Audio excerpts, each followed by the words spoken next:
Okay, hey everybody.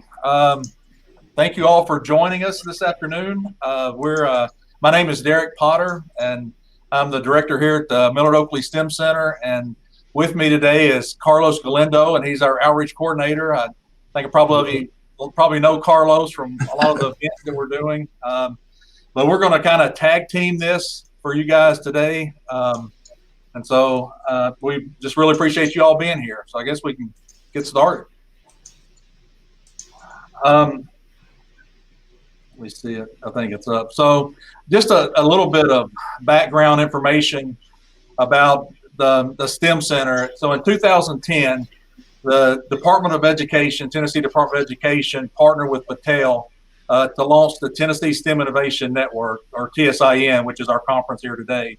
And the focus was on kindergarten to jobs. And the intent was to develop a high quality STEM program in Tennessee to ensure that Tennessee students are prepared for success in college and career and ready for the future of their choosing.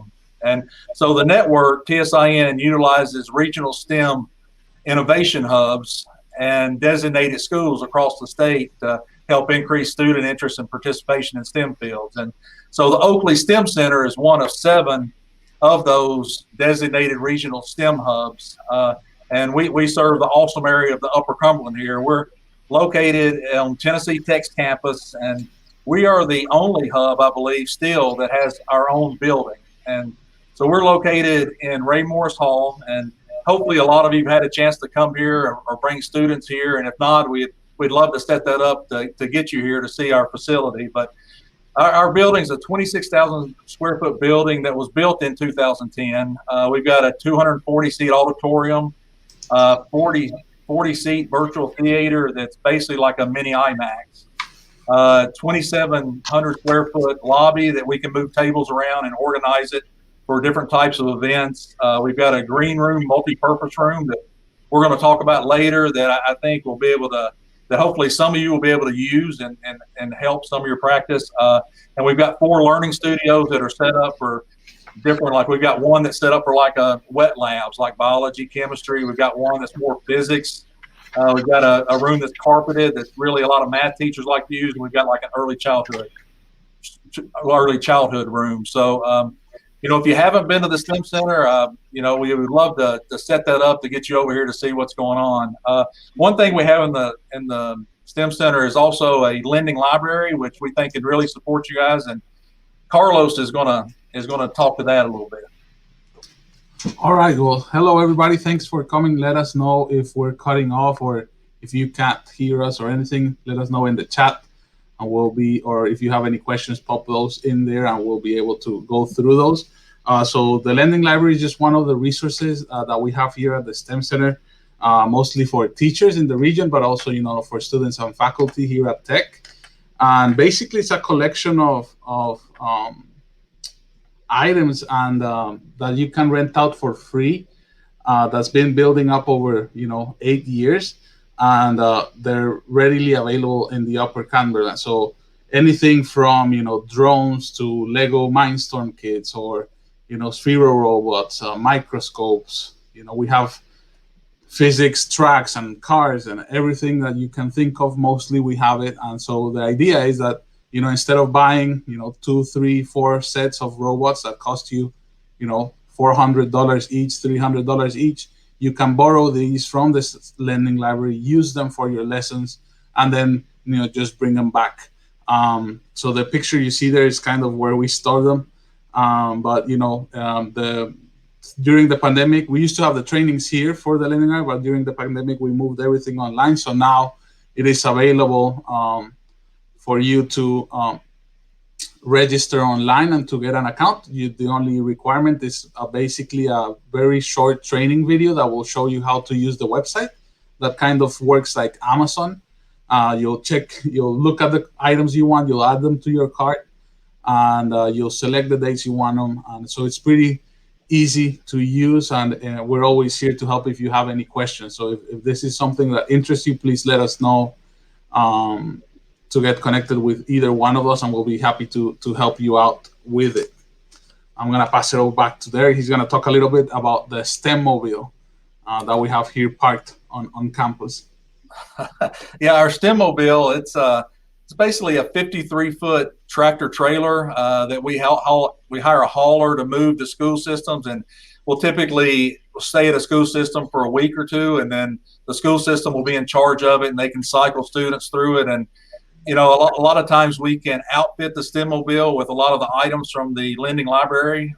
Like wind turbine kits are fairly popular for a lesson, and or robotics. We can even we can set it up with even the VR station in there. But when COVID hit, all of that kind of ended. We stopped having people come to the STEM center, and we stopped sending out the STEM mobile, and so it's been in our parking lot for over a year now and hasn't moved. So we're really looking forward to getting that back on the road. If your school district's interested in it, please reach out to us. I know we've had a couple of districts reach out to us about possibly getting out there for summer school programs. And so if you're interested in that or want more information on that, please reach out to Carlos or I, and we can definitely try to get you hooked up with that. But another thing that we have here, I kind of mentioned in the opening, was our virtual theater, and I know Carlos is going to share a little bit more information about that. Some pictures of the STEM mobile going out. This was in Chattanooga for a public library event. And then, so another great feature we have in our building is the virtual theater. So it's a state-of-the-art theater with the capability to accommodate up to 40 students. And we can, broadcast or, stream movies in 2D and 3D. Mostly the movies, we have a contract with a company that let us use educational movies in 3D. So we have, one's called the one you saw there in the last picture was The Secrets of Gravity. So it talks about, aspects of gravity and teaches basic Newton's law to kids. And it also is all 3D and animated, so it makes it really engaging.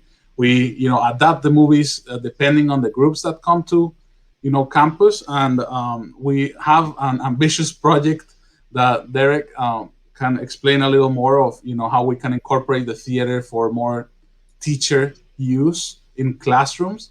So I'll let him plug in that bit right now. Okay, yeah, sure. Like Carlos said, we partner with some video providers. We try to have high quality educational 3D content when we have students come. Another thing that we've been working with, we're trying to be part of some engineering and some senior student design teams, is we're trying to get it to where a teacher or faculty member can come to our virtual theater and be able to stand at the platform and manipulate a 3D object, and then that object is, put in the center of the room where their students who are sitting in the virtual theater can see it in 3D. And I think an example may be if you're teaching how a water pump works, and if you change a different size of an impeller, it has an impact on the flow of that pump, and being able to kind of explode that pump and see how the impellers go in and see the water flow will, have a really major impact on some student learning. So we've been working on that for about a year and a half, and it's proven more challenging than we thought it was going to be at first, but the students are making ground, and so we're really excited about that. If we can ever get that up and running, we had hoped that some of you guys may want to come and use that as a resource here. The next thing we want to talk about is our green room, which we think can support a lot of the regional teachers and faculty here at Tech. But we used to have a little cafeteria snack room area, and it really didn't get used very much. So a couple of years ago, we got approval to renovate that space and create it into a green room. So basically, it's got a padded green floor, green walls. Let me see if we got some pictures of it here.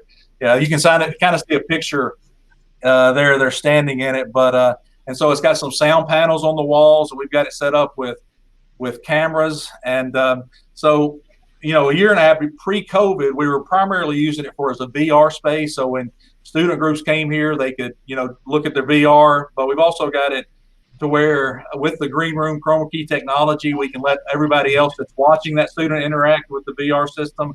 They can actually see them in that space, which makes it a lot more engaging for the students that are waiting around for the next space. When COVID hit, we kind of pivoted a little bit, and we went ahead and installed some additional cameras.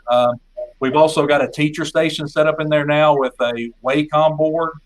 And so we can use that space now to allow faculty or teachers to come in there and record really high quality video lessons that can help support virtual learning. And so as we move forward, we've really started working to try to promote that. And so that is a facility that is available. If you ever wanted to set up time to come in and use that space, we'd be able to help record your lesson in there.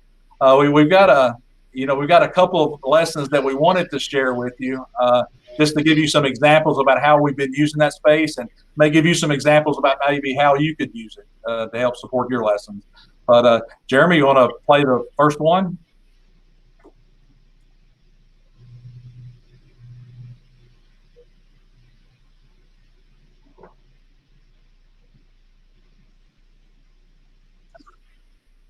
Okay.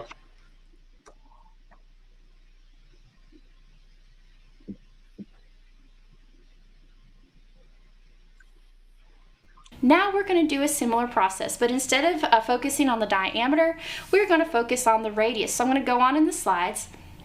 And again, I am going to be doing this part. Please watch the activity as I'm doing this. Again, note how things are done so that you can follow the same procedure when it is your turn, okay? So I'm going to go to the activity, and I'm going to change my circle out to, instead of being diameter, I'm going to change it to my radius.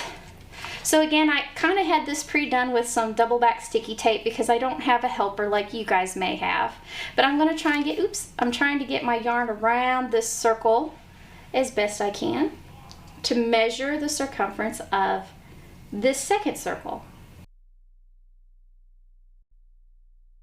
It's Carrie Wilson. She is the GA here at the STEM Center, and she's got 10 years experience teaching math. And so we kind of, when she first started here, we kind of tasked her to create just an example lesson. And her shirt was definitely showing some vibrations there. So it's not your computer. But we want to show that one just because you can see we've got a camera set up overhead. So if you're doing some kind of lab lesson, you know, we can have different types of views with those lessons. But Jeremy, you want to do number 2?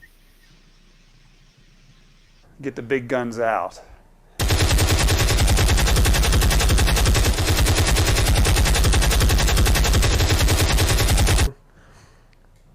So Steve, check it out. This is the cool thing. We've got all those different sample means, and there are so many of them in here that they're not even dots anymore. We can't even tell them apart.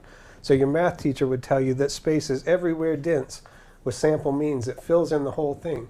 But the cool thing is, you see we've got this nice smooth bell shape on the top.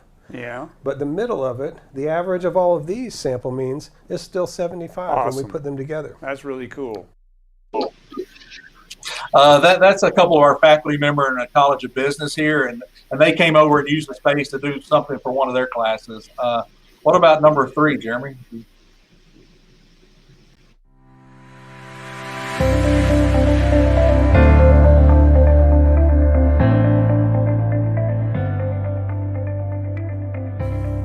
So E, we had a great last episode. It seems like forever ago that we recorded, but tell everybody about our last podcast. Yeah, so obviously we had a chance to record a very important podcast at sort of a pivotal time in regards to the senator letter that I'm sure you have all heard about at this. That's a couple of our student athletes that they kind of create a student group called Code here at Tech the past year, and so they do a bi-weekly podcast, and so they came over and used the space. But just give you another idea how that space can be used. Maybe number 4 from Jeremy. If I can jump just 1 second. So that space is exactly the same where the other teachers are standing. It's the same spot. So you could see that the background can be changed, and even the front.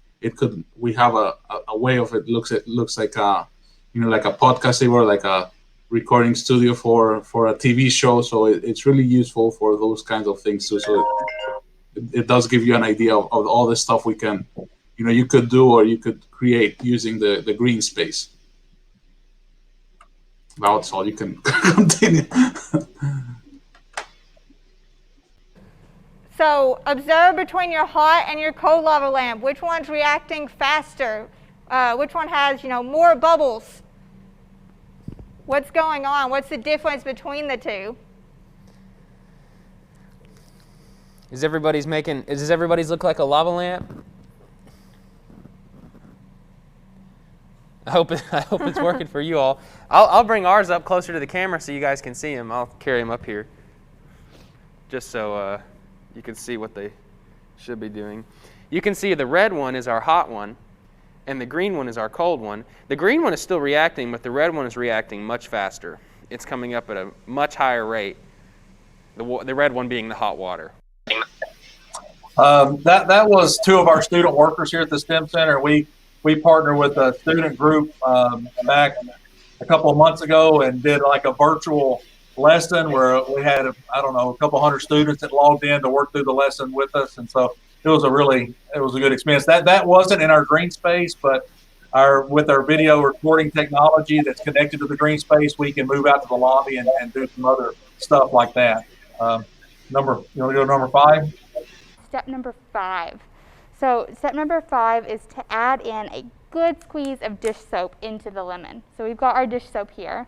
All right. I'd say that was a pretty good squeeze. That's a pretty big squeeze, yeah. And just stir that up again. All right. And we might want to pause for a second and see if there's any questions in the chat. Just to make sure everybody's with us. Yeah. Chat, there's 2. We have lemon juice instead of a real lemon. If you have some lemon juice instead of your real lemon, it'll still work. The lemon gives it something to explode out of or make a reaction in, but lemon juice will work just fine. That was another similar to one of the last slide, but those are our student workers doing another virtual experiment. But you can kind of see some of the different, how we can bring in different slides and kind of how you can set up some of that if you wanted to choose to use that. And we've got one more. And Jeremy, we may just play this one for the first 40 seconds. Now we're going to do a few problems together. I'm going to give you a little bit of time to do them, and then I'll go on and I'll explain through them. So first we have the zero exponent. I'm going to go ahead and give you a little time to work on these on your own, and please come back when you get done. Thank you for coming back. I'm going to explain to you how I found my answers of everything equaling 1. So anything, as we know, for the zero exponent, if it's raised to a 0, it's 1. It doesn't matter if it's a variable, if it's a fraction where all of it is raised to 0, it's always going to be 1. Okay, thanks, Jeremy. We can go back to the PowerPoint now, but that's just another. That was a student that wants to be a teacher. She was a freshman, and she wanted to develop a virtual lesson, and so she came in and used that space. But that was just some examples about maybe it gets you thinking if you can come and use that space, or how you may be able to do some virtual lessons with some of the resources we have here for you. But Carlos, you want to talk some about our outreach? Yes, of course. So next up, or another popular events that we do here at the STEM Center are the STEM expeditions, field trips, which students participate or come in school groups, and we have them participate in different STEM activities, and actually include a virtual theater movie in the plan. So usually it's about the trip takes we can accommodate anywhere from 60 to 90 students at a time. And we can usually takes about 3 hours, and we customize the trip depending on the needs of the teacher. So whatever the teacher wants to focus on, we try to do that. But usually we have a segment of like robotics and coding, basic robotics and coding. We have a part of engineering, maybe tower building or wind energy kits. And eventually we show them also the movie. Also, the items we use at these lessons in these lessons are stuff that we have available in our lending library. So a lot of the time the teachers see them, when they come for an expedition, and they're like, "Whoa, I want to use that in my classroom." So they're able to get our account and reserve those. So definitely we have some pictures here. You can see kind of how it is. So we use our spaces in the STEM Center. During the summer we have a lot of summer camps, and we usually have Thursdays available for these kinds of events. We used to have more days during the week, but we've had an increase in classes that are taking place in the building, so we have a little bit less availability to the space. But hoping with new buildings opening up on campus, and with the situation turning better in terms of the pandemic, we hope that we'll have more openings for classes and schools to come visit us. So if this is something that interests you, make sure to reach out to me, and I'll be able to walk you through the process of scheduling a visit. And we have the space in the lobby for lunch, so we're really good working out with everything in terms of that. In terms of our Fab Fridays and Safari Saturdays, these are our more family-oriented events that we have here at the STEM Center. So these are done, we are separated into good. The Fab Fridays are for 3rd through 8th grade, open to any family that wants to come, done on a Friday night. And then Safari Saturdays, which will show in the next slide, is for pre-K through 4th grade. And you might have seen in TS Science in the past, or in maybe other conferences, you've heard of Dr.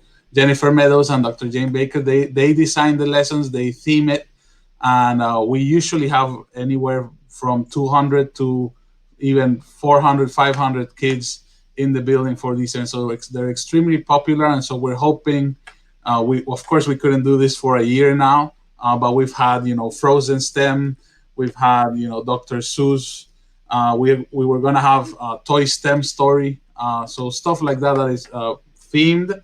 And we're hoping to, the way it works is we just have a period of hours where the families would come, and there's hands-on activities, but they're all based on around that theme, but they're all designed by Dr. Meadows and Dr. Baker. So we're really excited, hoping that this fall we can start bringing these events back. So if you guys follow us on our social media, which will be in the last slide, you can keep up with all of these events, and also on our website. I'm going to pass it back to Darek, that's going to talk about another initiative we have here at the STEM Center, that's STEM for All.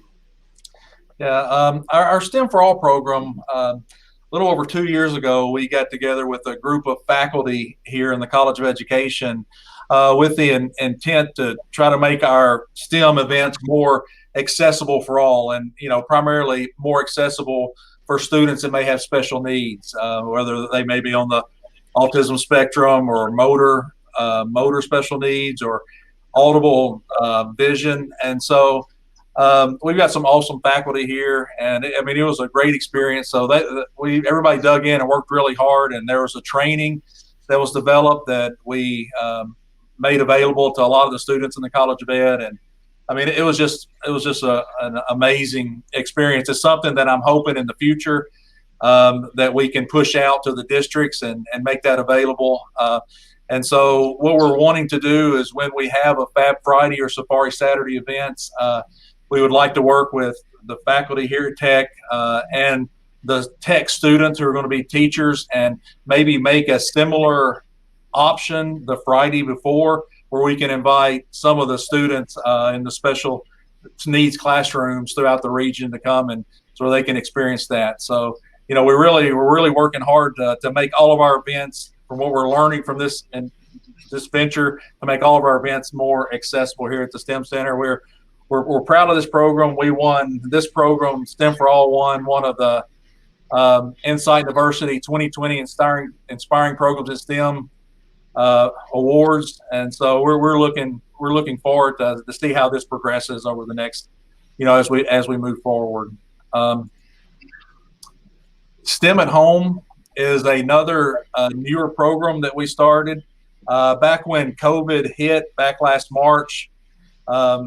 We pulled together with some faculty here and staff and students at the STEM Center and create our STEM at Home program. And we launched it actually the day that Tennessee Tech closed its campus for the quarantine. And each week we would have different types of lessons that we tried to gear them towards younger students, towards all age students.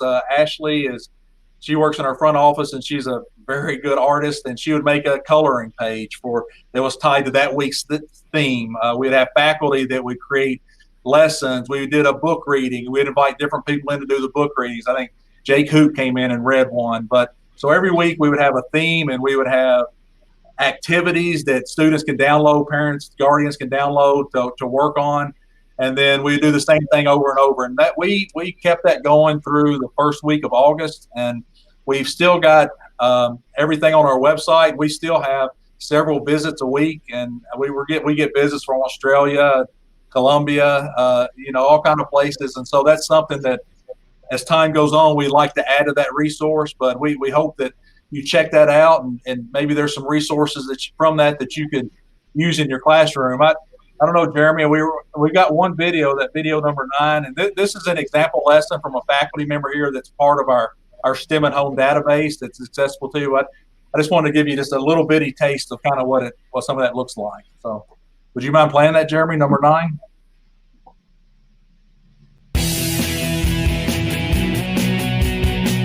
Hi, my name is Dr. Kelly Moore, and I work in the College of Education here at Tennessee Tech. And this week, one of your STEM at Home activities is making an awesome density bottle. And so I am here to show you exactly how to do that. And so, of course, you have your activity sheets that you can download on the website as well.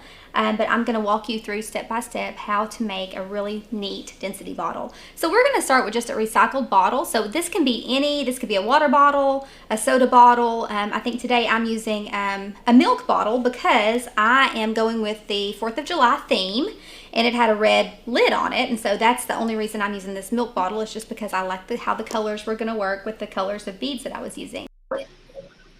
All right. Thanks, Jeremy. We can go back to the presentation.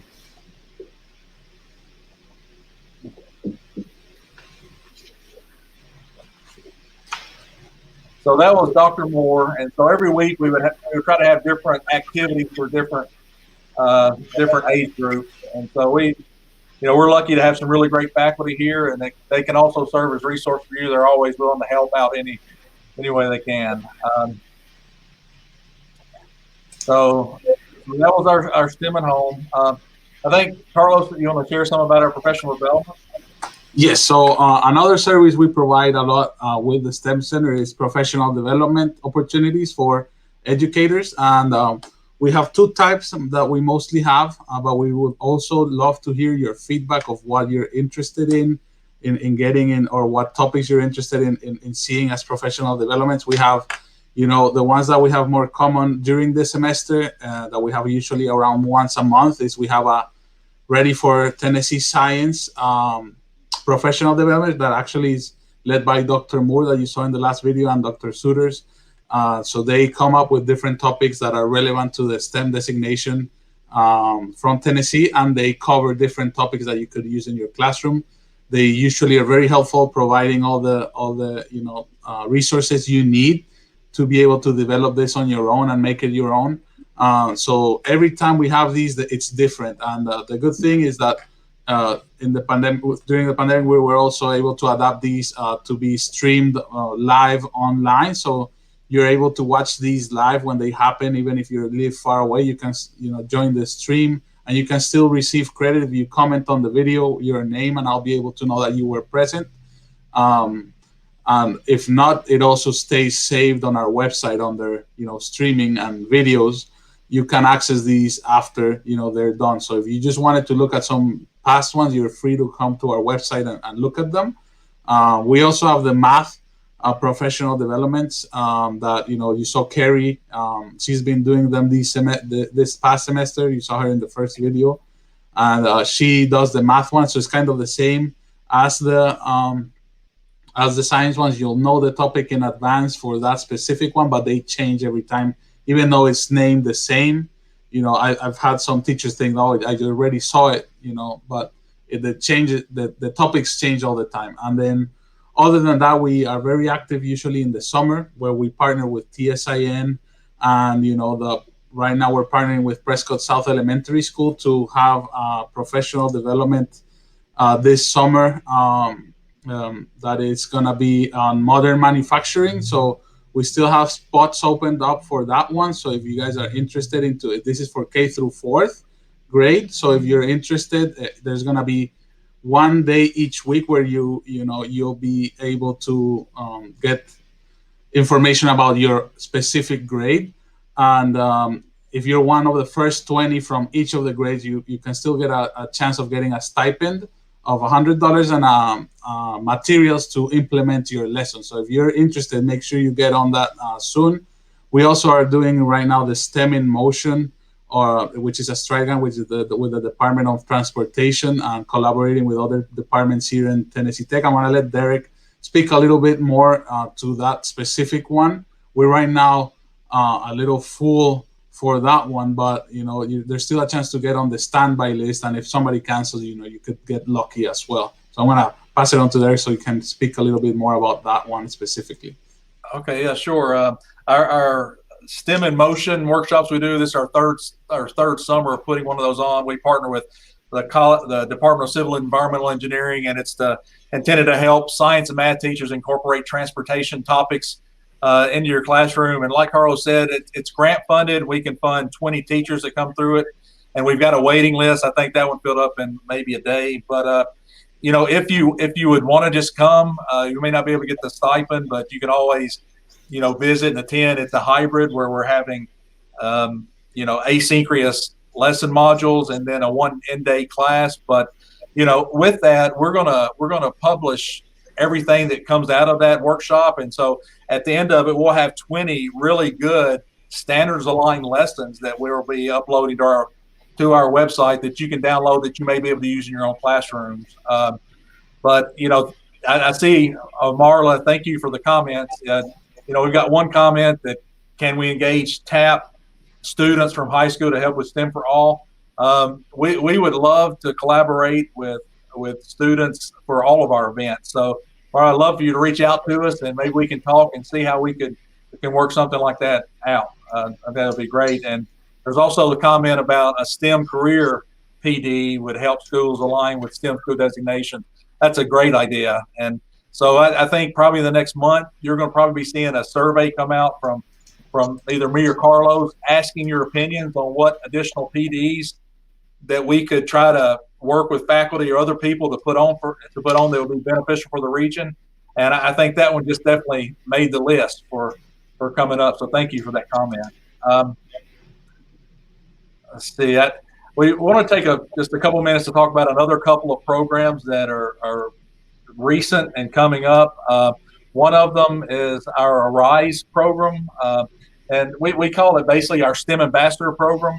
We recruited 20 freshman students last year. This was a grant-funded project, and they went through several trainings, got background checks, and then they went into classrooms in the region to assist teachers that were doing STEM lessons. And so some schools had them helping do tutoring, and some schools had them help to assist with the lesson. I think a couple of them, the teacher worked with them to even help design a lesson and put it on. So it was the intent of that grant program was to engage Tennessee Tech students and help them with, their achievement and success and retention in college. But, we were really happy that a lot of the districts that were receiving these students, I think they got a lot of benefit from it too. And so we just got an extension to extend that project through December. So if you're interested in, in having a Tennessee Tech student maybe come and help with some of your STEM lessons or, math science lessons, please reach out to us for that. Maybe we can